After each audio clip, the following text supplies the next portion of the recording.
निशा Jorwal channel पे आपका स्वागत है। दोस्तों, मेरा गांव कालवान है, मतलब मेरा ससुराल कालवान है। तो मैं आपको बताना चाहती हूँ दोस्तों, चारों तरफ देखो कितनी हरियाली है। कौन घुमा है? देखो ये हमारे खेत हैं, गेहूँ काफ़ी बड़े हो चुके हैं।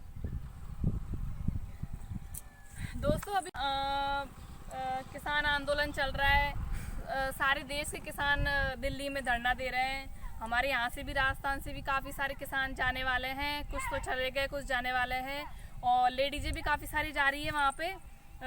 अभी दोस्तों मैं बस आपसे यही कहना चाहती हूँ कि किसान आंदोलन में बढ़ चढ़ के हिस्सा लें और दिल्ली जाएं। बस यही नारा है कि दिल्ली चलो। तो आप लोग दिल्ली जाओ, और हम भी कोशिश करते हैं कि हम लोग भी यहाँ से जाए दिल्ली, और औरतें, लड़कियाँ, नारी, तो ये भी दिल्ली जाएं और इस आंदोलन को बहुत ही मजबूत बनाएं। दोस्तों, एक किसान की आवाज़ है ये, और मैं भी एक किसान की बेटी हूँ, तो मुझे भी काफ़ी दुख होता है। काफ़ी नहीं, बहुत ज़्यादा दुख होता है। मेरे पास भी बहुत सारी खेती है, तो हमको पता है। और दोस्तों मैं एक बात और कहना चाहती हूँ, जो ये हमारे मीडिया है, ये किसानों की बुराई कर रहे हैं। उनको एक मुद्दा मिल चुका है कि लाल किले पे तिरंगे का अपमान किया। स्टार्ट हो गई। दोस्तों चारों तरफ हरियाली हरियाली है, लेकिन देखो दोस्तों, अब किसान भाई गुस्सा नहीं करे तो क्या करे। हम इन खेतियों की फसलों का कितना ध्यान रखते हैं। छोटी सी होती है फसल, तब से किसान इनका ध्यान रखता है। दिन रात यहीं पे खेतों में ही उनका दिन उगता है, खेतों में ही छिपता है उनका दिन। सारे दिन वो लगे रहते हैं खेती करने के लिए, और इनका ध्यान रखते हैं, पानी देते हैं खेतों में। रात में इतनी सर्दी पड़ती है दोस्तों कि आप सोच भी नहीं सकते। ये ऊंची कुर्सियों पे बैठने वाले जो मंत्री है, जो मोदी जी है, ये नहीं जानते कि खेती कितनी मुश्किल से होती है। किसान इंतज़ार करता है कि हमारी खेती कब बड़ी हो, कब हम इन्हें अनाज बेचे। सर्दियों में इतना ध्यान रखते हैं इनका, और छोटी छोटी सी झोपड़ियाँ बनाते हैं यहाँ पे। सो सकते हैं यहाँ पे भाई कि हम इनकी रखवाली करें, कोई गाय वाय इनको नहीं खा जाए। लेकिन दोस्तों फिर इतना ध्यान रखने के बाद में भी उन किसानों को इसका कोई फल नहीं मिलता। उनको बेचते हैं, किसान खेती बेचता है, उनको अच्छे दाम नहीं मिलते, तो उस किसान को कितना बुरा लगता है।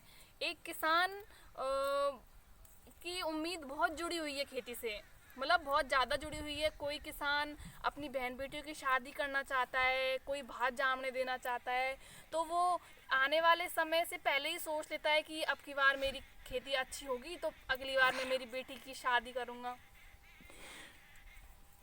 अगली बार मैं मेरी बेटी की शादी करूँगा। लेकिन दोस्तों फिर फसल को इतनी बड़ी करता है, बेचता है, लेकिन उसको कुछ नहीं मिलता। उनको कम दाम में उनकी खेती जाती है, उनकी फसल कम दाम में बिकती है। तो एक किसान को बहुत दुख, बहुत दर्द होता है। उसकी आने वाली जो सारी उसने सोच रखी है कि भाई मैं ये करूँगा, उस पे पानी फिर जाता है कि मैं अपनी बेटी को दहेज में क्या दूँगा। तो एक किसान बहुत बहुत ज़्यादा निराश हो जाता है। दोस्तों, एक किसान के पेट पे जब लात पड़ती है तो किसान को बहुत बुरा लगता है। आपने देखा होगा आजकल, या फिर थोड़े दिन पहले भी काफ़ी सारे किसान आत्महत्या करते हैं। एक किसान इतना मजबूर हो जाता है आत्महत्या करने के लिए, तो आप सोच सकते हो कि वो कितना परेशान है। दोस्तों मैं बस यही कहना चाहती हूँ, किसान आंदोलन चल रहा है, इसमें आप बढ़ चढ़ कर हिस्सा लें। मेरी तो छोटी सी बेटी है, तो मैं सोच रही हूँ, मैं भी जाने की सोचती हूँ, पर मैं सोचती हूँ इतनी छोटी बेटी को लेके कहाँ जाऊँ। एक लेडीज़ है, वो अपने छोटे से बच्चे को लेके गई थी। बहुत अच्छी बात है कि वो लेके गई थी, वो दिल्ली में ही रहती है, तो वो चली गई थी लेने के लिए। हम सिर्फ गांव में, मैं इस वीडियो के तहत यही बोलना चाहूँगी कि लेडीज़ भी इस आंदोलन में बढ़ चढ़ के हिस्सा ले, जिससे मोदी जी को या फिर कोई और सरकार बनाने वाली ये तीन कानून है, ये इनको वापस ले।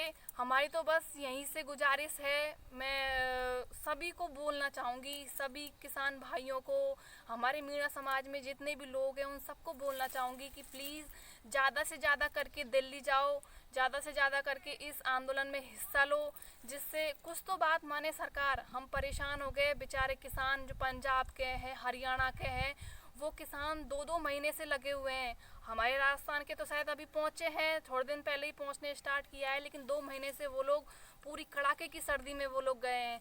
और लोग बोलते हैं कि ये आंदोलन तो यूं ही है, थोड़े दिन में यूं ही ख़त्म हो जाएगा, लेकिन नहीं। किसान अपनी खेती को धन दौलत से भी ज़्यादा चाहता है। वो उसकी धन दौलत उसकी खेती है उसकी, यूँ मान लो। जब उसका ही उसको फ़ायदा नहीं मिलता दोस्तों, तो फिर एक किसान बहुत ज़्यादा मजबूर हो जाता है। किसान मजबूर है बहुत ज़्यादा, इसलिए